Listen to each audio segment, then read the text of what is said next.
की राह खुली। नमस्कार, आप देख रहे हैं दिव्य हिमाचल टीवी। मैं हूं वंचिता शर्मा और हाजिर हूं आप सभी के सामने हिमाचल आज का मुद्दा लेकर। ओपीएस के इंतजार में परेशान कर्मचारियों के लिए राहत का बड़ा पैगाम आया है। दरअसल कांग्रेस नेत्री आशा कुमारी ने कहा है कि हिमाचल में कांग्रेस सरकार बनी तो कर्मचारियों को तुरंत पुरानी पेंशन की सुविधा दी जाएगी। कांग्रेस नेता पहले भी यही वादा कर चुके हैं। उधर आम आदमी पार्टी भी पहले ही ऐसा ऐलान कर चुकी है।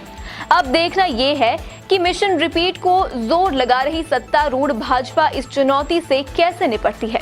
कर्मचारियों के लिए बड़ा दिन, पहला सेगमेंट है हमारा। अवस्थी जी, मंत्रिमंडल की बैठक अभी अभी हुई है जी। कुछ फैसले लिए गए, अहम फैसले लिए गए हैं कर्मचारियों के नजरिए से। क्या हुआ है आज? बिल्कुल, देखिए आज का दिन मुझे लग रहा है कि कर्मचारियों के हित के साथ साथ युवाओं के लिए बहुत महत्वपूर्ण रहा है जी। चूंकि कर्मचारियों के मसले हर बैठक में डिस्कस होते रहे हैं, काफ़ी समय से, लगभग 6 महीने से इन्हीं विषयों पे चर्चा हो रही है। मसला था नई भर्तियों का जी। नया वित्त वर्ष शुरू होने वाला है सब हफ्ते में जी जी। अब और सबसे बड़ी चुनौती सरकार के लिए है नई भर्तियां करना। पिछले साल का जो टारगेट था भर्तियों का वो पूरा नहीं हुआ था, इसलिए इस बार चूंकि सरकार अपना चुनावी मोड में है तो उसको नई भर्तियां करनी है। और आज युवाओं के लिए बहुत बड़ी खुशखबरी ये है कि पीडब्ल्यूडी में 5000 मल्टीटास्क भर्ती का रास्ता साफ हो गया। मल्टीटास्क वर्कर जो रखने थे, पहले बोल रहे थे कि बड़े दिनों से पेंडिंग थी। जी, तो ये कम से कम 5000 युवाओं की नौकरी तय है। जी, सही आने वाले कुछ महीनों में आपको बहुत से और विभागों में भी ऐसी ही भर्तियों की सूचियां मिलती रहेंगी। जी, जी। तो बड़ा फैसला तो सबसे बड़ा यही है आज तक का। जी, जी। दूसरा जो मुख्य एजेंडा जो सरकार का रहा है आज के कैबिनेट का, वो था चूंकि नया वित्त वर्ष शुरू हो रहा है, आबकारी नीति को सरकार ने लागू करना था। तो जो हमारे टोल टैक्स बेरियर हैं या जो एक्साइज पॉलिसी है उस पे क्या फैसला होता है, तो उसमें अब फैसला हो गया है कि जो आबकारी नीति है, जितने भी इससे जुड़े हुए आप समझिए शराब के ठेके हैं, जो भी टोल टैक्स बैरियर्स हैं, वो 14% हाइक के साथ उनको रिन्यू किया जाएगा। शराब महंगी हो सकती है, बिल्कुल शराब महंगी हो सकती है, सीधी बात है। जी जी जी बिल्कुल। और नया वित्त वर्ष शुरू हो रहा है, चुनावी वर्ष है, सरकार को कुछ नए फाइनेंस भी जनरेट करने हैं, तो इसलिए ये 14% हाइक जो है वो आबकारी नीति का सबसे बड़ा विषय है आज का, सबसे बड़ा विषय है। लेकिन हम अपने सभी दर्शकों को बता दें कि मंत्रिमंडल की बैठक ही नहीं, इससे बाहर भी कुछ ऐसा हुआ है जिसपे कर्मचारी आज खुश हो सकते हैं। ये तो अवस्थी जी ने आपको बता दिया कि मल्टीटास्क भर्ती को पीडब्ल्यूडी में, जो कि काफी दिन पहले से बोला जा रहा था, उसको आज ओके कर दिया है मंत्रिमंडल ने। आखिरकार पॉलिसी सामने आ जाएगी कैसे करनी है। दूसरी बात कह दी गई है कि हिमाचल में शराब महंगी होने जा रही है, बड़ी बात है। गर्मी आ रही है, बियर भी महंगी होगी, शराब भी महंगी होगी, तो आपकी पॉकेट मनी उसमें थोड़ी और खर्च होने वाली है। लेकिन अवस्थी जी, अगर कर्मचारियों के नजरिए से देखें तो सबसे पहले बात कर रहे थे ओपीएस की। ओपीएस पे देखिए बहुत दिनों से कर्मचारी देखिए मुकदमे तक झेल रहे हैं, अब तो ये कहेंगे कैंडल लाइट लेके निकल रहे हैं। लेकिन आज एक बड़ी खबर आई है कर्मचारियों के नजरिए से, वो क्या है वो बताइएगा आप ओपीएस के जरिए। बिल्कुल, देखिए ओपीएस सरकार ने तो नहीं अभी उस पर कोई फैसला किया है। जी, बिल्कुल सही। सरकार ने सिर्फ आश्वासन दिए हैं कि हम ओपीएस पे विचार करेंगे, कमेटी गठित होगी, वो फैसला लेगी। पर विपक्ष ने ओपीएस देना शुरू कर दिया है। सबसे बड़ी खुशखबरी आप लोगों के लिए ये है। हिमाचल में कांग्रेस ने बहुत पहले बोला था कि अगर उनकी सरकार बनती है इस साल के अंत तक, तो वो हिमाचल में ओपीएस लागू करेंगे। मुकेश अग्निहोत्री बार-बार बोल चुके हैं। मुकेश अग्निहोत्री बोल चुके हैं, विपक्ष के कुछ और नेता बोल चुके हैं। आज आशा कुमारी ने फिर चंबा में ये बात दोहराई है कि अगर कांग्रेस सत्ता में लौटती है तो सबसे पहले फैसला ओपीएस पे किया जाएगा और ओपीएस को लागू किया जाएगा। ओपीएस पे जी जी जी। दूसरी जो बड़ी बात है, हिमाचल पंजाब को अडॉप्ट करता है कर्मचारियों के इश्यूज पे लेके, जितनी भी नीतियां पंजाब की रहती है उनको करता है। पंजाब में आपकी सरकार है, आपने भी घोषणा की थी कि वो ओपीएस लागू करेगी। अब देखना यह है कि आप क्या फैसला लेती है पंजाब में। जी, आने वाले पंजाब में आप सरकार जो है वो अगर ओपीएस लागू कर देती है तो निश्चित तौर पर हिमाचल सरकार पर दबाव बनेगा और हिमाचल सरकार को कोई ना कोई फैसला इस विषय में लेना पड़ेगा। देखिए दो घटनाएं जो जिक्र किया है अवस्थी जी ने अभी। पहली तो घटना है चंबा की। आशा कुमारी बड़ी नेत्री है कांग्रेस की, सबको पता है, और उनकी बात सुनी भी जाती है और मायने भी रखती है। कांग्रेस की ओर से बार बार ये दोहराया जाना, बड़े नेताओं की तरफ से ये दोहराया जाना ओपीएस देंगे। दो वजह है अवस्थी जी।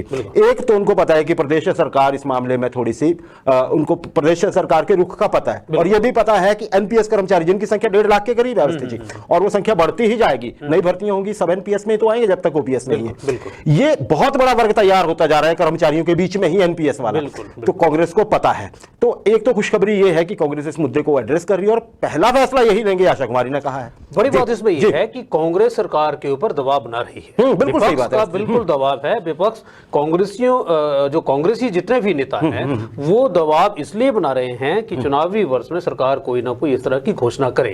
और ये बार बार अगर कांग्रेस ओपीएस को इशू बना रही है तो समझिए कि आने वाले दिनों में कुछ ना कुछ नया होने वाला है। कुछ ना कुछ। और अवस्थी जी, पहले तो हम कुछ महीनों तक ये बोलते थे कि कांग्रेस तो चुनावी वादा कर रही है, जब बीजेपी नहीं दे पाएगी आप कहां से दे सकते हैं। देखिए छत्तीसगढ़ में, ये देखिए राजस्थान में, वहां पे तो 2 जगह बजट में प्रावधान हो गया ना अवस्थी जी, वहां तो उनको अकाउंट्स बन रहे हैं कर्मचारियों के। तो अब कांग्रेस की इस जो ये बात बार बार कही जा रही है, और मान लीजिए इलेक्शंस में ये मैनिफेस्टो में आती है, अगर मान लीजिए तब तक ये किसी सिरे नहीं चढ़ता है ये मुद्दा, तो फिर ये एक क्लियर कट एज दिखता है। दूसरी बात अवस्थी जी, आपने पंजाब की सीधी बात है, आम आदमी पार्टी वहां पे सत्ता में आ चुकी है, ओपीएस का वादा किया था। आपने जैसे कहा कि अगर चुनावों से पहले हिमाचल में ओपीएस पे सरकार ने कुछ नहीं सोचा और पंजाब ने उधर ओपीएस दे दी, तो फिर मुश्किल होने वाली है बिल्कुल सरकार के लिए। क्यों? क्योंकि फिर हम तो पंजाब पैटर्न फॉलो करते हैं ना जी। मुझे लग रहा है कि तब तक फिर सरकार को कोई ना कोई फैसला करना कोई फैसला करना पड़ेगा। लेकिन फिर इसमें वही देखना पड़ेगा कि भाजपा की या केंद्र की सरकार की आपकी अप्रोच क्या है ओल्ड पेंशन को लेकर। ये बड़ी बात है जो कि अभी तक ऐसा लगता है कि अभी रिलक्टेंट है अभी तक। हाँ, चुनाव तक अगर इस विषय में फैसला नहीं होता है तो आप समझिए कि चुनाव का बहुत बड़ा जो वक्त है वो ओपीएस पर ही लगेगा। अवस्थी जी, मैं आपसे एक सवाल पूछना चाहता हूँ। भाजपा और आम आदमी पार्टी ने अपना स्टैंड क्लियर कर दिया। शिमला में बोल दिया था आम आदमी पार्टी ने, सत्येंद्र जैन साहब ने, कांग्रेस नहीं आम आदमी पार्टी ने, जब सत्येंद्र जैन साहब पिछले हफ्ते शिमला आए थे, उन्होंने बोला कि हम तो देंगे। कांग्रेस बार बार बोल रही है। भाजपा क्या करेगी जब इलेक्शन में ये 2 पार्टियां? मैं आपको वही तो चीज बता रहा हूँ। अगर पंजाब सरकार वहां पे अगर ओपीएस को लागू करती है तो निश्चित तौर पर हिमाचल पर दबाव बनेगा। हिमाचल में सरकार, हिमाचल में भाजपा पर दबाव बनेगा, सरकार पर दबाव बनेगा, और सरकार को, किसी भी सरकार को कोई ना कोई फैसला इस संबंध में लेना पड़ेगा। जी, लेना पड़ेगा। देखिए, कर्मचारियों को चाहे जितनी भी मायूसी हाथ लग रही है उससे जी, बड़ी बात यह है कि बीच में कोई ना कोई बूस्टर डोज तो मिल जाती है और हौसले बढ़ जाते हैं एनपीएस कर्मचारियों के। और सबसे बड़ी बात है, ये ऐसा वर्ग है, अगर पेंशन नहीं मिली ओपीएस तो ये वर्ग हमेशा बड़ा होता जाएगा। जब तक नहीं मिलेगी ये वर्ग कर्मचारियों का फैलता जाएगा, सबसे बड़े वोट बैंक की तरह।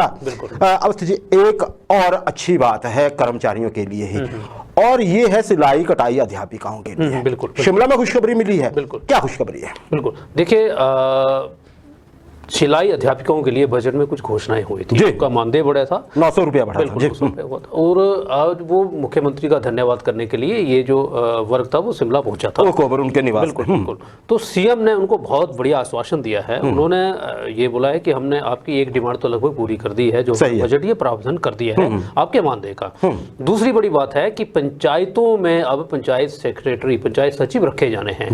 20% जो कोटा है वो सिलाई अध्यापिकाओं के लिए ये निश्चित होगा, निर्धारित होगा। ये बहुत बड़ी खबर है, ये बहुत बड़ी खबर है पंचायत सचिव के लिए, बिल्कुल है ना जी। क्योंकि देखिए, आंगनबाड़ी अध्यापिकाओं को तो सुपरवाइजर के लिए रखा जाता था, वो तो जुड़ता भी है प्रोफेशन, लेकिन यहाँ पे सिलाई अध्यापिकाओं के लिए सचिव के पद 20% आरक्षित करना एक बहुत बड़ा एक वो है। अगर कर देते, साथ में कोई कमेटी बनाने की बात हुई है शायद। देखिए, कमेटी तो सरकार अब बना ही रही है, हर विषय में कोई ना कोई कमेटी गठित हो रही है, और इनको भी यही आश्वासन दिया है कि इस विषय में कमेटी गठित होगी, वो बहुत जल्द वो फैसला लेगी, सुझाव देगी और उस विषय पर सरकार फैसला लेगी। जी अवस्थी जी, बहुत बढ़िया आपने बताया डिटेल में। और आपने एक बात कही कमेटी शब्द ऐसा है अवस्थी जी जिसे लेके अब हिमाचल में कर्मचारी थोड़े मायूस दिखने लगे। पहले जो हौसला बढ़ता था वो नहीं। अब देखिए, अगर मैं कहूं तो एक तो है पे कमीशन पे कमेटी, इनिशियल स्टार्ट पे बन गई है ना जी, 30 अप्रैल को फैसला आना है। एक है ओपीएस के लिए कमेटी बन गई है ना, जिसको लेके ये कहते हैं कि इस कमेटी में सारे वो लोग हैं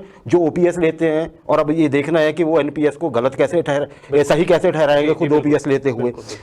एसएमसी टीचर्स के लिए कमेटी है, उसके अलावा आउटसोर्स के लिए कमेटी है ना जी। तो ये आउटसोर्स के लिए वैसे आपके पास कोई खबर है? आउटसोर्स पे भी बहुत लंबी चौड़ी चर्चा आज कैबिनेट की बैठक में हुई है।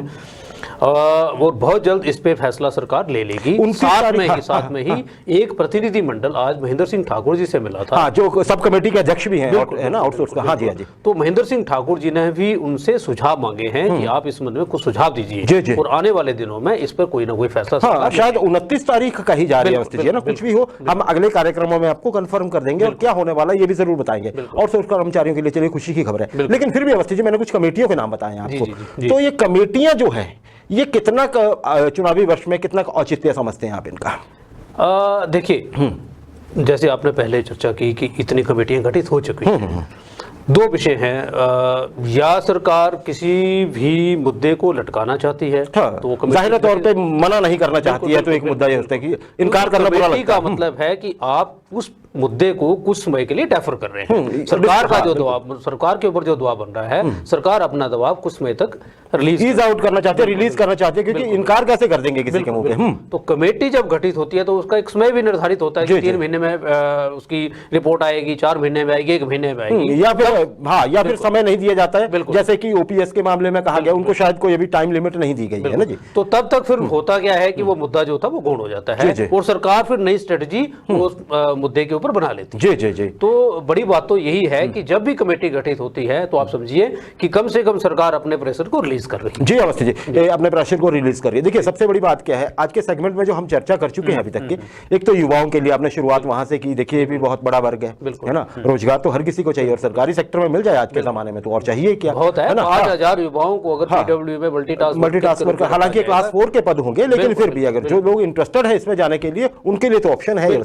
ओपीएस के लिए एनपीएस कर्मचारी जितने भी है उनको एक और संजीवनी मिली है, बूस्टर डोज मिली। आशा कुमार ने फिर से याद दिलाया कि हम ऐसा करने वाले हैं। सिलाई अध्यापिकाओं के लिए देखिए 2 चीजें कही हैं। चलिए, कमेटी बन गई, हम मान लेते हैं कि उस पर क्या होगा वो अभी भविष्य के गर्भ में है, लेकिन बड़ी बात यह कही है कि पंचायत सचिवों की भर्ती में 20% पद देना कोई छोटी बात नहीं है, बहुत बड़ा फैसला है जी। तो उस तरह से, और आपने लास्टली आपने एक और चीज भी कही अभी, अपने नहीं सॉरी, ये आपके ये जो आपके आउटसोर्स कर्मचारी, देखिए इनको बड़ा दिल टूटा था इनका जब इनके लिए कहा गया था बजट स्पीच में मुख्यमंत्री की ओर ने, मुख्यमंत्री ने, अच्छा उसमें जो उन्होंने ये कहा था कि इतनी मिनिमम पेंशन होगी और साथ में सैलरी स्लिप, वो शायद इसलिए कहा गया था उस समय पे क्योंकि एक तो रिपोर्ट पूरी नहीं थी, दूसरा ये भी बात है कि उससे ठीक पहले पता लगा था जब इनके कागज इकट्ठे किए जा रहे थे अवस्थी जी, तो ये पता चला था उस समय पे कि कई कंपनियों ने तो उनके फंड खा लिए हैं, तो शायद उस चीज को, उस लीकेज को रोकने के लिए वो बात कही गई थी, लेकिन मायूसी उसके बाद बहुत ही आउटसोर्स कर्मचारियों में। अब शायद कुछ बात बने, जैसे महेंद्र सिंह ठाकुर ने कहा, और महेंद्र सिंह ठाकुर को भी मैन ऑफ एक्शन कहा जाता है। अब देखते हैं, उनकी भी साख दांव पे लगी हुई है, मुख्यमंत्री साहब ने तो चलिए बोला ही है, तो ये बड़ी, और दोनों ही चर्चित हैं, मुख्यमंत्री तो हैं ही हैं और ये नंबर 2 कहे जाते हैं कैबिनेट में महेंद्र सिंह ठाकुर, तो ये बड़ी बात होगी। आउटसोर्स कर्मचारी वैसे ही बड़े नारे लगा चुके हैं उनके समर्थन में जाके मुख्यमंत्री साहब के पास जाके शिमला में, तो कुछ ना कुछ होगा अवस्थी जी। हम ये बोलते हैं बड़ा दिन था आज कर्मचारियों के लिए, है अभी तो रात बाकी है ना अवस्थी जी, हो सकता है कुछ और सामने आ जाए तो हम कल डिस्कस कर लेंगे उसको। बधाई हो कर्मचारियों को वैसे आज।